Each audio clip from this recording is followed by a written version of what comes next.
In the halls of the Salpêtrière, a stage was built, but it was not for drama, it was for diagnosis.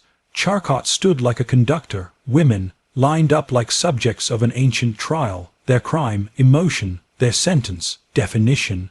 They called it hysteria, but it looked like pain. It looked like memory trying to escape the body. The body shook and the crowd took notes, not doctors, voyeurs, not healers, historians of suffering. And yet he was brilliant. He gave names, he gave categories, but with each name he built a myth, that women were unstable, that the feminine was illness. It was science but wrapped in shadow, wrapped in silence. What was seen as spirit, he marked as symptom. What was survival, he called disorder. So the question echoes, when a woman cries, is it madness, or is it memory leaking from generations? Charcot didn't lie, but he didn't see the whole truth either. He mapped tremors but ignored the tremors beneath the culture.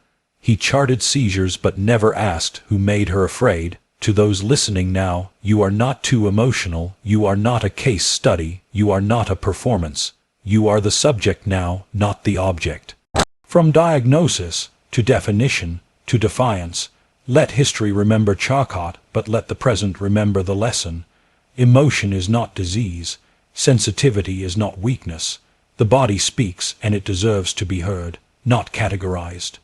Let us not fear the unsettling truths, but face them so no woman is ever reduced again to a spectacle in a labcoat's theater. This is not the end of her story. It is the beginning of our clarity. Let's return to the Salpêtrière, where diagnosis wore a costume and medicine became theater. The room was dim, but the spotlight was real. The patients didn't speak, they performed. Not for applause, but for approval. Not for truth, but for translation. There were no curtains, but there were scripts. Charcot wrote them with chalk, not ink. The woman shakes, they say it's hysteria. She screams, they say it's feminine collapse. She goes still, they say it's catalepsy. Every gesture was turned into a diagnosis, every tear a symptom. But who told her how to cry, who taught her how to break, and more importantly, who decided it was a performance? Because let's be honest, this wasn't medicine, it was a ritual, a priest in a lab coat, ordaining emotion as illness. A crowd of scholars gathered, not to heal but to witness, not to listen but to name, and the names stuck: hysteria, grand attack, somnambulism, pages of labels that said more about the observer than the observed. She was shaking, yes, but was it madness or memory? Was it trauma or truth forced to speak without words? Charcot mapped her seizures like a cartographer maps foreign land, not to understand it, but to claim it. The chalkboard was clean, but her story wasn't. The diagnosis was neat, but her pain was not. And yet, we called it progress, we called it science. He used photography. He froze her anguish into frames, moments of contorted faces, torsioned limbs, bodies arching under invisible weight. The image did not lie, but the caption always did. Because no one asked what happened before the tremor, what happened after the fit, what silence lived between the screams. There were scripts to follow, there were eyes watching, and slowly her pain adapted to expectation. It became performative, it became rehearsed, because when survival becomes spectacle, even suffering learns its timing. Charcot didn't invent hysteria, but he refined it. He put a microscope on a myth and turned it into fact. And the myth was simple: that woman is chaos, that woman is instability, that woman must be interpreted because she cannot be trusted. His students, brilliant men, watched. Freud took notes, science took photos, society took the message. That female emotion must always be controlled, framed, labeled, tamed. And so began the era of the female exhibit, where suffering was not sacred, it was staged, where catharsis was not therapy, it was demonstration. The same hands that held the stethoscope turned the key on the cage. She wasn't free, she was documented. And even now in clinical rooms, in boardrooms, in classrooms, the echo remains. When a woman raises her voice, she's called unstable. When she cries, she's called weak. When she feels too much, she's called sick. But go back to the Salpêtrière, and you will see it began there, not with madness but with misinterpretation. Not with pathology, but with performance demanded by power. She was not mad, She was memorized, repeated, rewritten. Charcot's chalk drew borders, not around the brain but around belief, belief about women, belief about control. It wasn't medicine that was dangerous, it was the lens.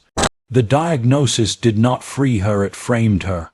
And the audience applauded, not realizing the stage they sat in was society itself. Because when the body is misread, power decides what it means. The woman trembled, the doctors interpreted. She was not heard, she was translated. Her body became a symbol, not of strength, not of experience, but of instability. And who held the power to decide? The man in the coat, the man with the clipboard, the man with the theory, not the woman in pain. Power sat in the observation chair. Power wrote in Latin. Power stood on 2 feet and called the woman lying down a mystery. But it was never mystery, it was misunderstanding. A misunderstanding so systemized it became law. He called it a case, but it was a life. He called it dysfunction, but it was expression. The body was trying to speak, but no one spoke her language, so they rewrote it in the dialect of male control. The arch of her back was charted like a specimen, the curve of her breath measured like a flaw.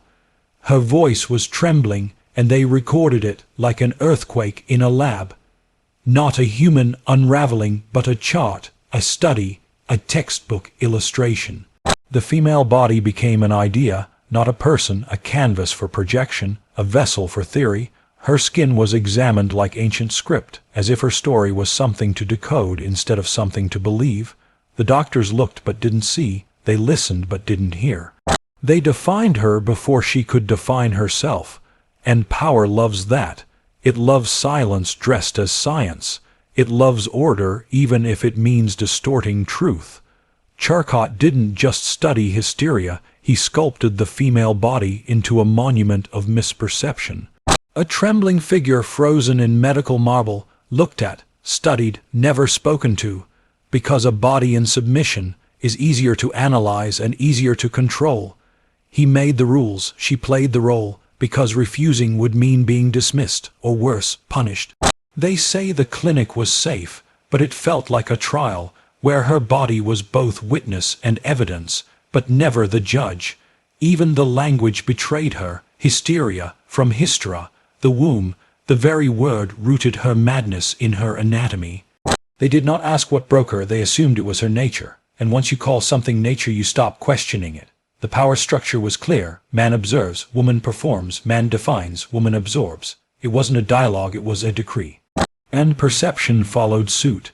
If the doctor says she is hysterical, then so does the husband, then so does the law, then so does the world.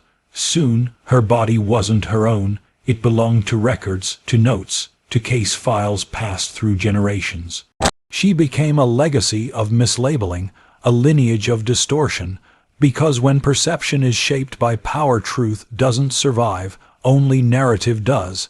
And the narrative was convenient. It kept women in check. It kept emotion under suspicion. It made control look like care. It made male logic seem superior to female intuition. But intuition is not irrational. Sensitivity is not weakness. The female body is not a fault line. It is not a puzzle to be solved, it is a presence to be respected. So we must ask, how many women today still live in the shadow of those first charts? How many are still called dramatic, too much, unstable when they're actually just unfiltered, unapologetic, alive? Charcot's legacy isn't just medical, it's cultural. He didn't just diagnose a condition, he helped shape a perception that still lingers in classrooms, clinics, courtrooms. The body he studied was not just flesh and bone, it was history, and history misread becomes myth. And myths, when left unchallenged, become mirrors reflecting not who women are, but who power needs them to be. When power defines the body, it naturally fears what it cannot contain. Emotion became the final enemy, not because it was dangerous, but because it was free. A woman cried and the room tightened. She felt too deeply and they reached for a label. Because emotion refuses to sit still. It can't be graphed. It can't be pinned down. It doesn't respond to commands, it arrives uninvited. And in Charcot's clinic, there was no room for the uninvited. Control was the law, predictability was the god, so anything unpredictable became a threat. So they took her trembling and called it hysteria. They took her weeping and called it imbalance. They took her silence and still called it disorder. There was no version of her that wasn't classified. Even peace was suspicious. But let's be honest, emotion was never the problem. Control was. Because when a woman showed rage, she was warned. When she showed grief, she was restrained. When she showed joy, they waited for it to crash. They didn't trust her rhythm because they didn't write it. So they tried to regulate it with theories. With medicine, with shame, they told her, feel less, speak softer, stay balanced, stay small. But what they feared was never the outburst, it was the origin. Because if you follow emotion to its root, you find story. And story is power. And when women tell their story, the structure shakes. So they buried the stories under sedation, under labels, under clinical distance. They turned therapy into interrogation. They turned confession into evidence. Emotion became a liability instead of intelligence. Let that sink in. Feeling became a flaw, as if empathy was a threat to knowledge, as if vulnerability was something to cure. They forgot or refused to admit that emotion isn't chaos, it's data, it's signal, it's survival. A woman crying in Charcot's clinic was not falling apart, she was holding too much. She wasn't weak, she was carrying generations. But they didn't see her ancestors. They only saw her symptoms, and they reacted the way systems do. When they don't want to change, they pathologize the protest. They called it hysteria, but it was resistance. They called it instability, but it was remembrance. It was the nervous system trying to do what history wouldn't, speak. Emotion is not an interruption, it's a continuation, a voice that kept rising even when silenced. But that voice didn't fit the model, didn't fit the case study, didn't fit the lecture hall. So they narrowed the frame, reduced her to stages, made her a diagram instead of a dialogue. And in doing so, they taught generations to mistrust their own depth, to second guess their instincts, to apologize for tears, to translate their pain into something palatable. But the truth is raw, and the truth is sacred. We must learn again that emotion is not dysfunction, it's feedback. It is not an excess. It is a compass. Control built the room, but emotion shook the walls, not because it was wrong, but because it was real. And reality doesn't always follow protocol. The female body is not a script.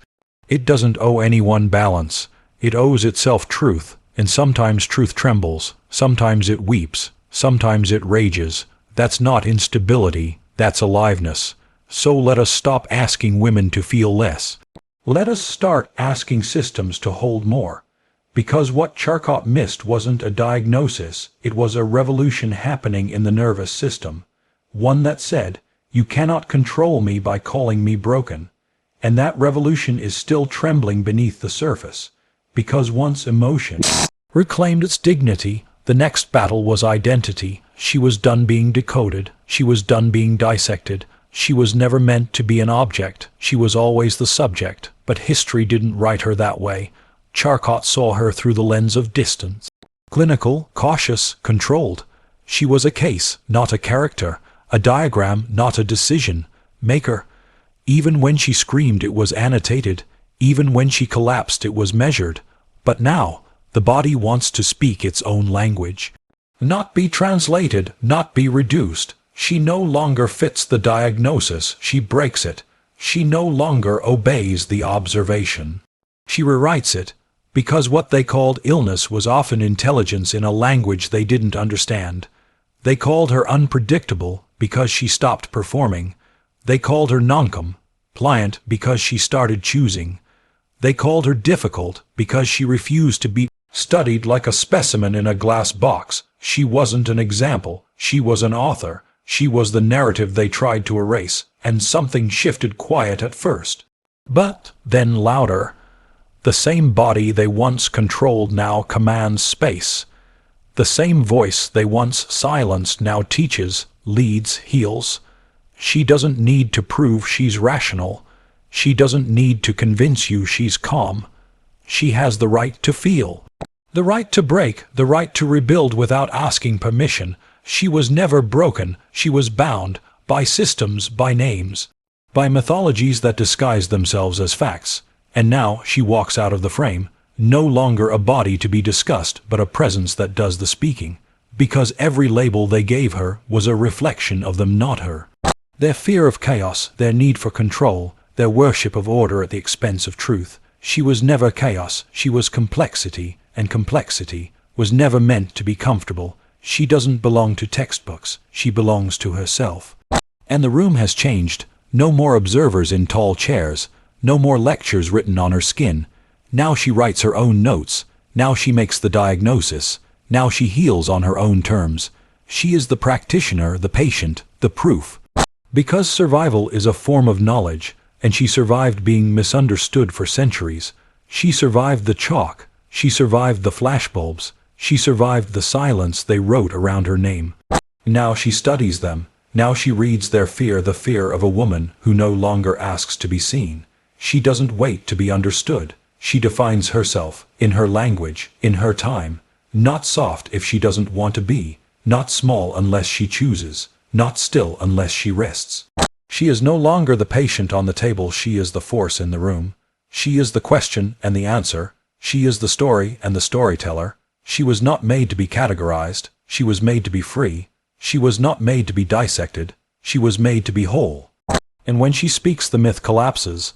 The myth that said she was too much, too sensitive, too irrational, too unstable, that myth ends here because she ends it. She is not here to fit the chart, she is here to change the chart.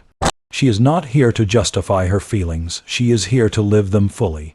She is not the legacy of Charcot. She is the correction, she is the clarity, she is the new standard, not object, not case, not performance. She is subject, she is center, she is truth.